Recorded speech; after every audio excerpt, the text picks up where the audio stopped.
Assalamu alaikum wa rahmatullahi wa barakatuh, my people. How you doing today? It's saving time. How much money should you guys be saving? How should you go about saving? And is the normal route the route to success, i.e., the route that we're always told? Now, I'm going to be talking about this in today's video, and I need you guys to stay until the end, watch the video, and take the good that comes from it. Leave a comment below, let me know about this video, like and share with your family and friends, but let's get right into it. Growing up, we're always told by our parents that saving is key to success. Our parents send us to school, our parents send us to college, our parents want us to go to university, and some of us do and some of us don't. But the truth of the matter is, do we ever take a step back and ask ourselves the question, is this really how success is achieved, or is this just the limitation that our parents understand success to be? You see, growing up, we listen to our parents, we listen to the friends around us, and we listen to the society that's around us. But we're not really at times exposed to the millionaires and the billionaires who might actually be able to tell us how to achieve success.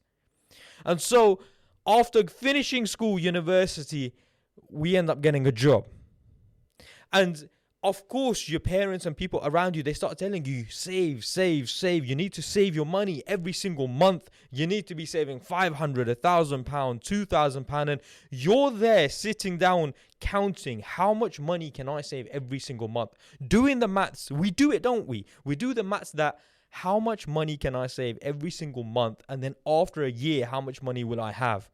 And after 2 years and 5 years and 10 years, how much money will I have? But at times we do sometimes forget that our life is in the hands of Allah subhanahu wa ta'ala. So this planning of 2 years, 5 years and 10 years doesn't even happen at times. We plan for 5 months or 6 months, but something always ends up coming out at the end of the month where we don't really plan for it. And so your parents might need something, the car might break down, or you might get the ticket man giving you a ticket which you didn't plan on getting.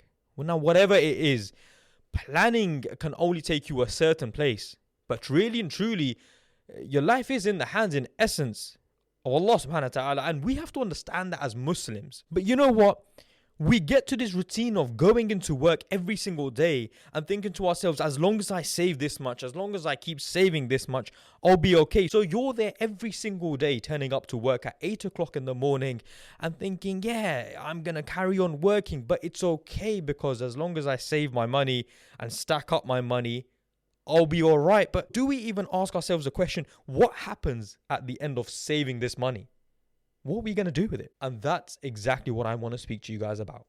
You see, it's not necessarily about how much money you can save. It's not about how long you can save for. It's definitely not about the least you can spend. In fact, it's always about how you can spend your money to make money. Exactly what I speak about on this channel. And so do make sure you like and subscribe. And you know what? We're going to cut this video right now. And give me 5 seconds. And just give this video a like. And subscribe if you haven't already. And share with your family and friends. But let's get right into it. The amount of money you all should be saving from your paycheck has to be at least 40%. Now, what I mean by that is 40% might sound like a lot. And you're thinking straight away, get on your calculators, my brothers and sisters. Because if you're making £2,000 a month, how much is that? 40%, £2,000. That's £800 a month. Like I did that. And so you have to understand, if right now you're not saving that sort of amount from your job, then one, there's something wrong in you not being able to save as much money.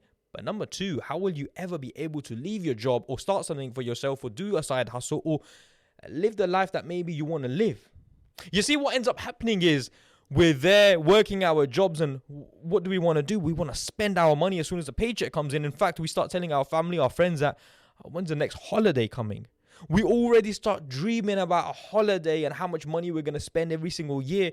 And correct me if I'm wrong, but does society not tell us that, of course, you have to have minimum a holiday a year, if not 2? So you're there dreaming about this holiday, thinking you're sitting at a beach and you're looking at the ocean and it's going to be so beautiful for 10 days, if that. But you're forgetting that's going to cost you 3,000, 2,000, 2,000 pounds every single year. Which really and truly, do you even deserve to be spending 2,000 pounds when you haven't really made that sort of money yet? Like, imagine that's actually a paycheck for a whole month. You would have gone to work every single day, 8 o'clock to 6 o'clock. And then you get your 2,000 pounds at the end of the month, and you've just spent that in 10 days like it was nothing. So my brothers and sisters, it's not necessarily about how much you can save, how long you can save for. It's also about being smart with the decisions.